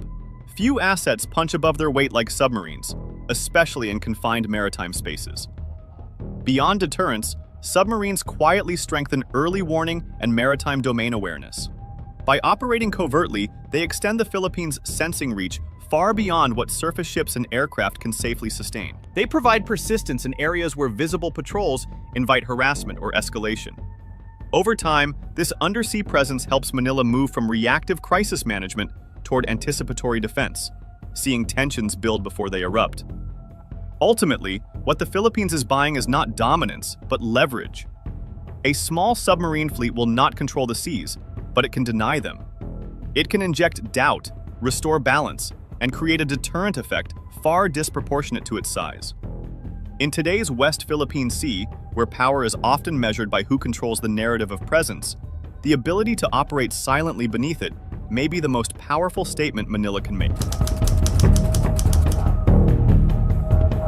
When the Philippines evaluates submarine options, it is not shopping for the most sophisticated platform on the global market. It is searching for the best strategic fit. Cost, timelines, political friction, and absorptive capacity matter just as much as technology. In that context, South Korea, Europe, and a handful of other suppliers each bring distinct strengths, but also clear trade-offs. The question for Manila is not who builds the best submarine in absolute terms, but who can deliver usable undersea capability fast, sustainably, and without strategic overhang? South Korea stands out for its pragmatism. Korean submarine platforms are cost-effective without being bare bones, offering modern sensors, credible stealth, and designs well-suited for littoral and archipelagic operations. More importantly, Seoul pairs hardware with flexibility, financing arrangements, integrated training pipelines, and long-term sustainment packages designed for navies entering the submarine domain for the first time. Korea's growing export track record, from Southeast Asia to beyond, demonstrates an ability to deliver on schedule and adapt systems to partner needs. That said, Korean submarines lack the deep global combat pedigree of some European designs, and the ecosystem of overseas operators remains smaller. Still, for a navy prioritizing readiness over reputation, these limitations are manageable rather than decisive. European suppliers, particularly Germany, France, and Italy, represent the gold standard of conventional submarine design. Their platforms benefit from decades of operational experience, cutting-edge propulsion technologies, and highly refined sensor suites. These submarines are battle-tested in multiple theaters and supported by mature industrial ecosystems. However, excellence comes at a price. Acquisition and lifecycle costs are significantly higher. Delivery timelines often stretch across many years, and export frameworks tend to be rigid. Financing is less flexible, and political conditions can complicate long-term sustainment. For a Philippines facing urgent maritime pressure, time and affordability are not secondary concerns. They are strategic variables. Other potential suppliers offer intriguing but limited alternatives. Japan fields some of the world's most advanced conventional submarines, but its export experience remains narrow and politically constrained. While technologically impressive, Japanese platforms come with uncertainty in terms of transfer, customization, and long-term support. India, meanwhile, is emerging as a defense exporter with growing ambition, but its credibility as a submarine supplier is still unproven. For Manila, adopting such options would introduce additional risk at a moment when reliability is paramount. The comparative picture becomes clear. Europe offers unmatched maturity, but at a premium the Philippines can ill afford in time and cost. Other suppliers bring promise, but lack depth. South Korea, by contrast, occupies the middle ground, not the most advanced, but the most balanced. It offers speed, affordability, political feasibility, and a willingness to build capability rather than simply sell platforms. In a strategic environment where delay equals vulnerability, that balance may be the decisive factor. The introduction of submarines would fundamentally reshape the Philippine defense posture by opening an entirely new domain of warfare, the undersea realm. For the first time, Manila would possess a capability that operates beyond constant visibility, surveillance, and harassment. This alone alters the strategic equation. An adversary can ignore patrol boats and shadow frigates, but it cannot dismiss what it cannot see. Even a modest submarine presence compels rival forces to divert attention, assets, and planning toward anti-submarine warfare, stretching resources and slowing operations. Crucially, this deterrent effect is achieved without dramatic shows of force. There are no carrier deployments, no missile tests, just quiet uncertainty beneath contested waters. Yet the military benefits come with serious institutional challenges. The Philippine Navy does not possess a submarine culture, no legacy crews, no inherited doctrine, no ingrained command structures built around undersea operations. Building this capability will require patience and discipline. Submarines demand long-term investment in personnel, from officers trained years in advance to specialized technicians who understand systems few ever see. Dedicated basing, maintenance infrastructure, and logistics chains must be developed almost from scratch. Even command and control thinking must evolve, as submarines operate independently, silently, and often beyond immediate oversight. This is not a quick win. It is a generational project. From Beijing's perspective, a Philippine submarine capability would not be viewed as routine modernization. It would be seen as a qualitative escalation, not in numbers, but in nature. Submarines undermine confidence and control, particularly in near seas where China relies on layered presence and predictability. A likely response would not be open confrontation, but increased surveillance, more frequent anti-submarine patrols, and heightened intelligence activity near Philippine waters. In other words, tension would move downward, below the surface, rather than outward into public confrontation. At the alliance level, submarines quietly reinforce Manila's strategic signaling. They complement, rather than complicate, deepening security ties with the United States and Japan by adding a survivable, credible national capability to the collective security equation. Allies value partners who can hold their own, not just host exercises or provide access. An undersea force strengthens Manila's credibility as a frontline maritime state, one that contributes to deterrence rather than merely benefiting from it. Other regional states are already moving underwater, and a Philippine entry into the submarine domain may quietly validate that trend. This does not necessarily trigger an overt arms race, but it could accelerate a low-visibility competition beneath the waves. The irony is that such competition may actually stabilize behavior above water, as uncertainty discourages reckless posturing. At its core, the Philippine Submarine Initiative should pursue a single strategic objective: to establish a credible, survivable maritime deterrent without provoking overt escalation. This is not about dominance, symbolism, or prestige. It is about denying coercion and preserving freedom of action in Philippine waters. Policymakers face three broad paths. The first is to proceed with a limited acquisition of 2 to 3 submarines as a pilot force, enough to build doctrine, train crews, and generate deterrence without overwhelming budgets or institutions. The second is to delay acquisition entirely and focus instead on surface and air anti-submarine capabilities, accepting continued vulnerability in the near term. The third is to pursue joint training, basing exposure, and institutional preparation before committing to procurement, reducing risk but also postponing capability. Each option carries risks. Submarines are expensive to sustain, and cost overruns are a real danger. Crew proficiency cannot be rushed, and insufficient training would hollow out the capability.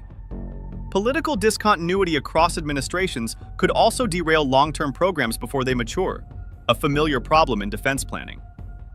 Mitigation lies in discipline. A phased acquisition approach spreads cost and learning over time. Long-term training partnerships with the supplier Navy ensure institutional memory and standards. Most importantly, doctrine, logistics, and personnel pipelines must be funded and built before hulls arrive, not after. The most balanced course is clear. Proceed with a South Korean partnership under a phased, capability-first framework. Prioritize training, sustainment, and institutional depth over fleet size. Get the foundations right before expanding numbers.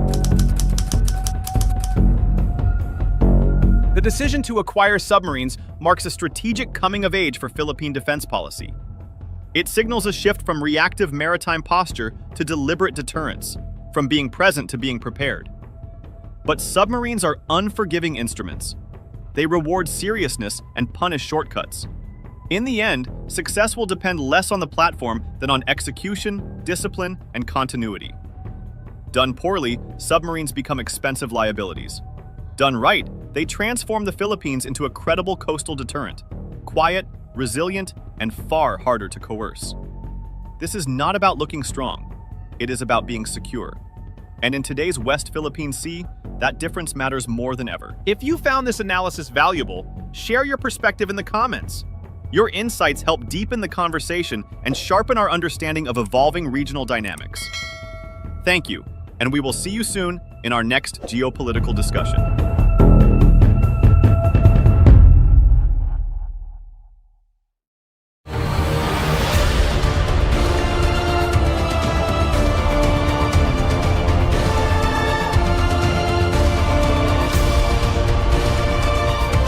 We will have submarines in our inventory because we are an archipelago. We need all types of assets that could protect the archipelago, and submarines are one of them.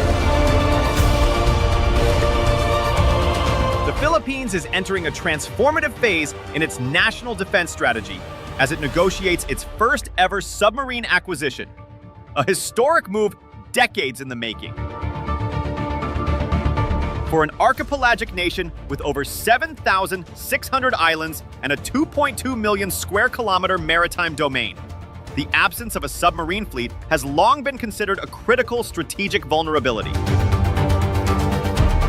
This gap has left the country with limited capacity to monitor, deter, or respond to incursions in its vast exclusive economic zone, EEZ.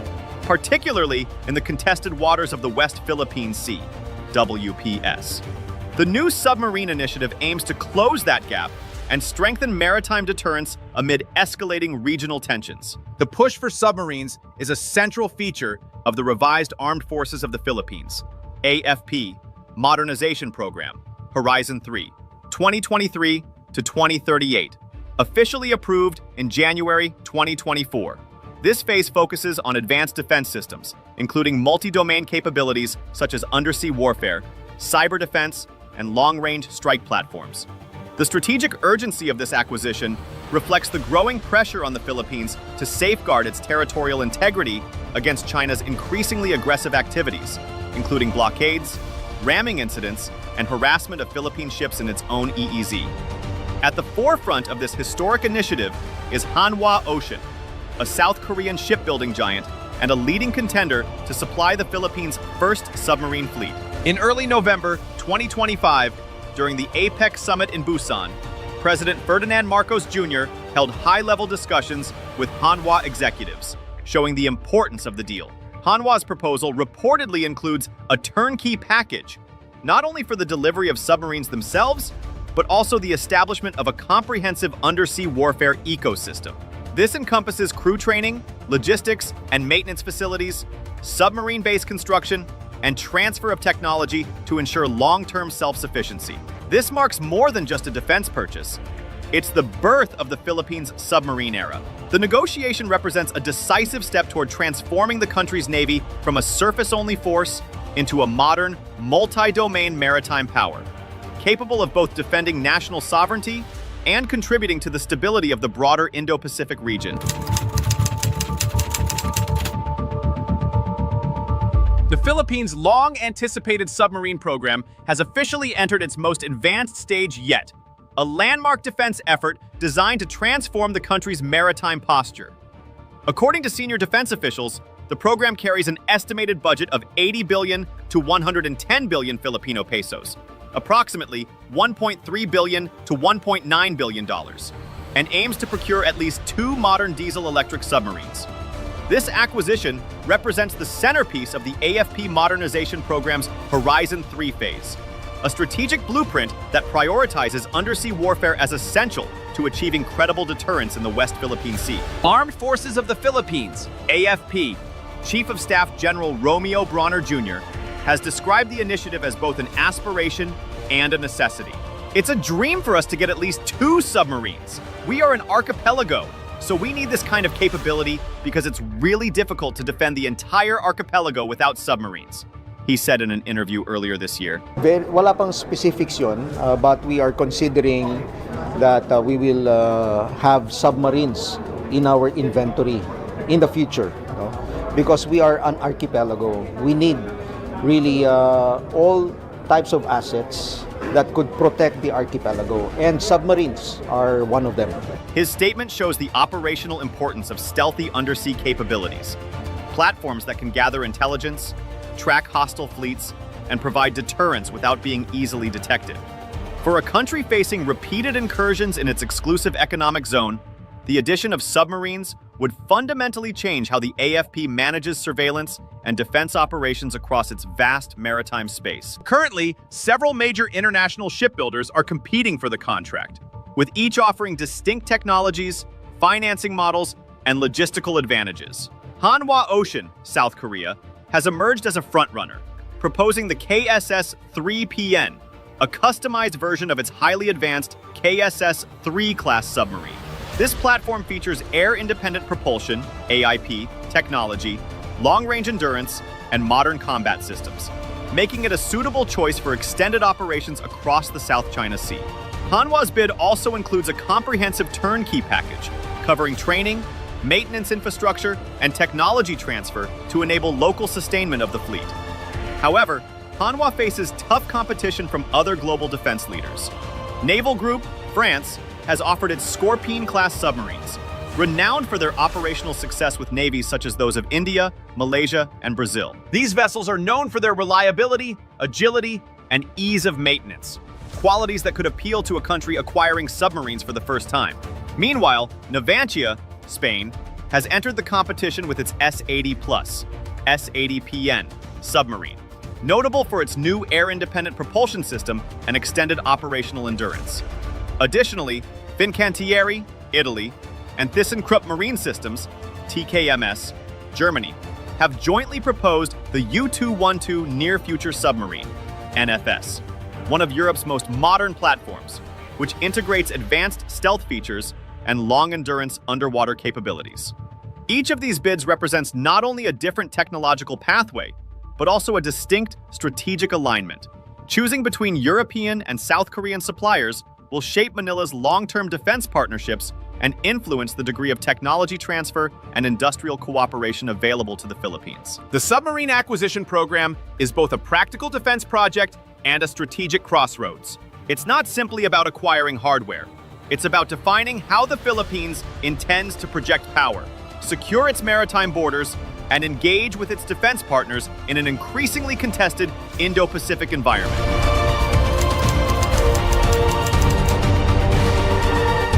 Hanwha Ocean's proposal to the Philippines represents a comprehensive and forward-looking plan. Not merely a sale of submarines, but the establishment of a complete undersea warfare ecosystem that would permanently elevate the country's naval capabilities. At the center of this offer is the KSS-3PN, a customized variant of South Korea's Dosan An-Chang-ho class Batch 2 submarines. Regarded among the most advanced conventional submarines in the world. Designed specifically for the Philippine Navy, this platform integrates cutting-edge sonar, navigation, and combat systems that allow it to perform intelligence, surveillance, and reconnaissance (ISR) missions, as well as anti-surface and anti-submarine warfare, all while remaining undetected in contested waters like the West Philippine Sea. One of the submarine's defining features is its lithium-ion battery propulsion system, a technological upgrade that places it ahead of traditional diesel-electric designs. This innovation enables the submarine to stay submerged for extended periods, operate more quietly, and recharge faster than those using lead-acid batteries or older air-independent propulsion (AIP) systems. The result is superior stealth and endurance, two qualities essential for effective deterrence and sustained patrols in vast maritime territories. With a submerged displacement of approximately 3,500 to 4,000 tons, the KSS-3PN belongs to the largest and most capable category of non-nuclear submarines, offering both endurance and combat readiness suited for the Philippines' strategic needs. Beyond the submarine itself, Hanwha Ocean's bid is structured as a turnkey defense partnership. The proposal includes assistance in building a dedicated submarine base and a maintenance, repair, and overhaul (MRO) facility, ensuring that the Philippines can independently service and sustain its new fleet. The company also pledged comprehensive training programs for Filipino naval personnel, using advanced simulators and real-world operational instruction to develop a new generation of local submariners and technical experts.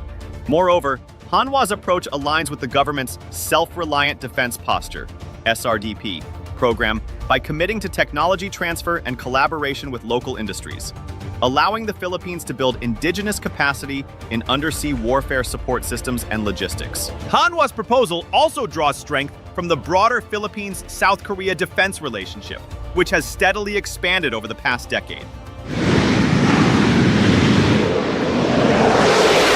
South Korea previously supplied the FA-50 light combat aircraft, now the backbone of the Philippine Air Force, as well as the Jose Rizal-class frigates, key surface assets in the Philippine Navy. These successful projects have built mutual confidence, interoperability, and a foundation of trust between the two countries' defense establishments. Hanwha Ocean's proposal positions South Korea not just as a supplier, but as a strategic partner in the Philippines' maritime transformation. By combining advanced submarine technology, infrastructure development, and human capital training, the KSS-3PN program could usher in a new era for the Philippine Navy, one where the country transitions from a surface-only force to a credible undersea power capable of protecting its sovereignty and maintaining stability across the Indo-Pacific.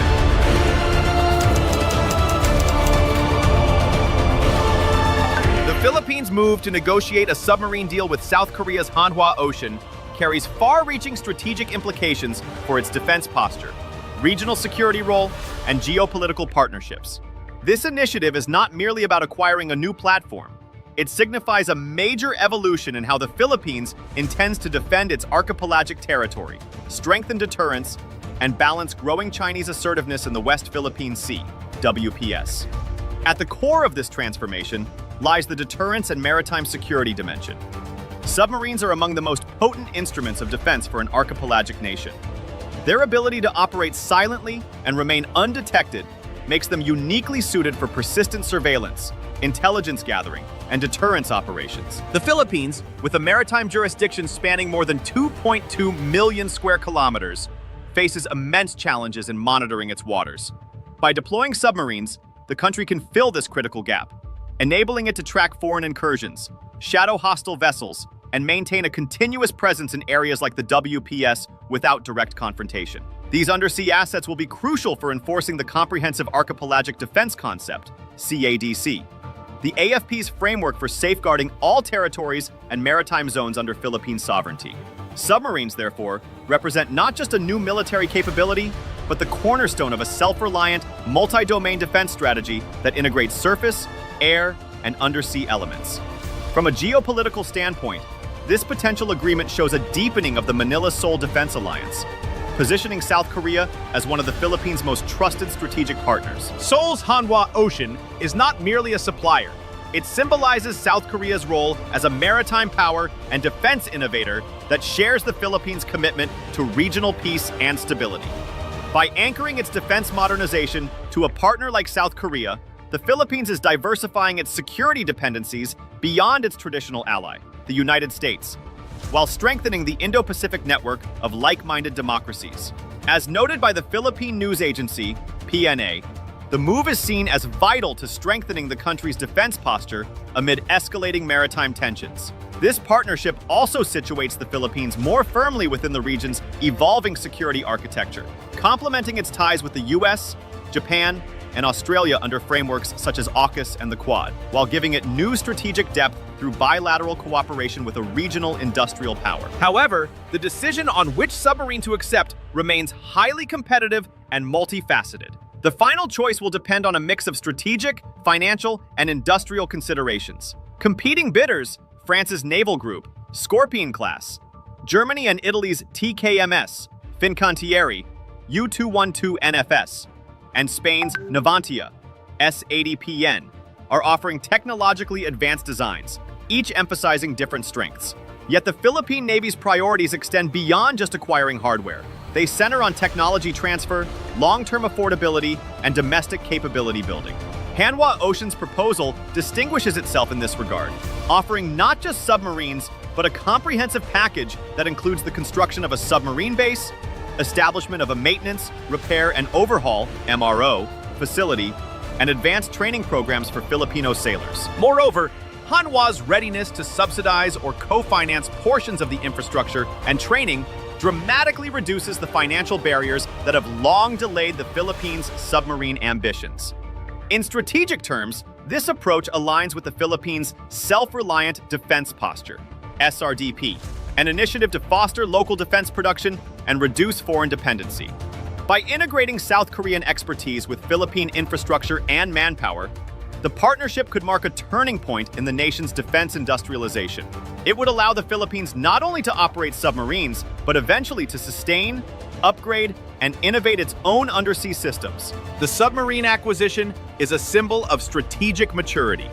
It signals that the Philippines is no longer content with reactive defense policies, and is instead building a credible deterrent force capable of shaping outcomes in its own maritime domain. Should the Hanwha deal proceed, it will redefine the country's defense landscape, from a limited coastal force to a modern, multi-dimensional navy, while solidifying South Korea's position as a pivotal partner in maintaining a stable, rules-based Indo-Pacific order. The planned acquisition of the Philippines' first submarine fleet stands as a historic milestone in the evolution of the nation's defense capabilities.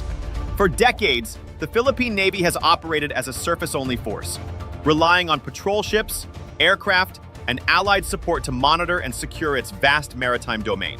The introduction of a submarine capability will change that dynamic entirely, transforming the Philippines into a multi-domain deterrent power capable of defending its sovereignty both above and beneath the waves. This leap will not only enhance the country's ability to safeguard its territorial waters and exclusive economic zone, but also symbolize its growing resolve to take an active role in ensuring stability and security across the Indo-Pacific region. The recent meeting between President Ferdinand Marcos Jr. and Hanwha Ocean executives marks the most advanced phase of the Philippines' submarine acquisition effort to date, moving the plan from aspiration to actionable strategy. With the Horizon 3 modernization program serving as its foundation, the decision on which submarine platform to adopt is expected to come soon. Once finalized, the deal will signify more than just a defense purchase. It will represent a strategic transformation that strengthens alliances, builds local capacity, and cements the Philippines' place among the region's modern maritime powers. Looking ahead, the submarine project is poised to become a cornerstone of national defense and regional deterrence, ensuring that the country can protect its seas with both confidence and credibility.